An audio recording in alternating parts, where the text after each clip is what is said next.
In October 2020, New Zealand will become the first country in the world to let its citizens vote on whether cannabis should be legalised for recreational use.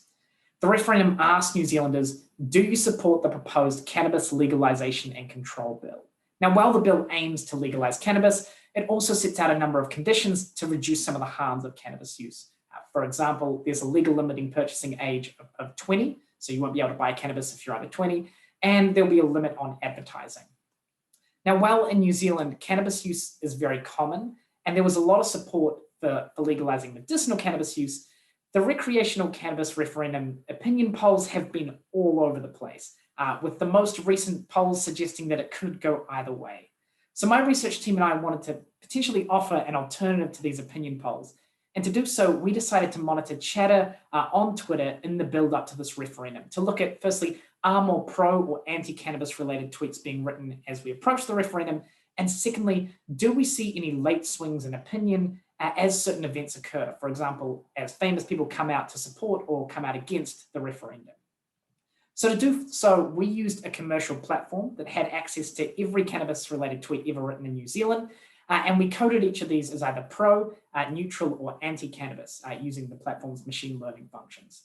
Just to give you an example of what these look like, a pro-cannabis related tweet will look like this.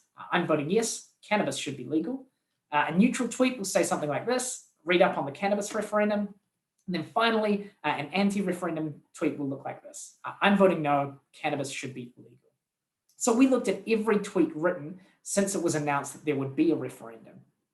And firstly, what we see when looking, say, from the end of 2017 to today, is that we have started to slowly see an increase in the number of tweets or the amount of Twitter chatter on the referendum as we get closer to the referendum date.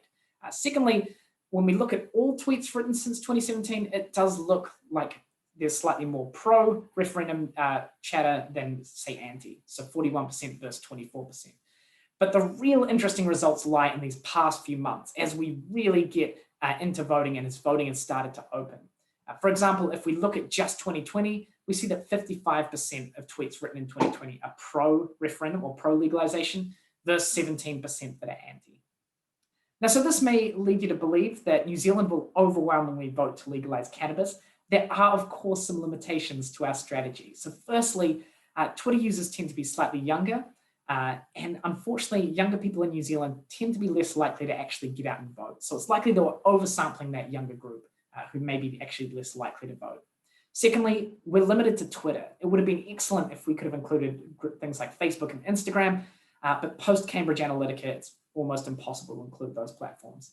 And then finally, as I'm recording this, there are still 6 days left of voting open. So we could see a late swing in sentiment towards anti and away from pro. For example, as I've actually been putting these slides together, a former prime minister came out against the referendum. So John Key said he was voting no, and Sam Neill has come out for it. And a number of other public health officials have also suggested that they're voting for the referendum. Because we still may see some late swings in sentiment, we're trying to track this in close to real time at our Shiny app. So I'd highly recommend checking that out.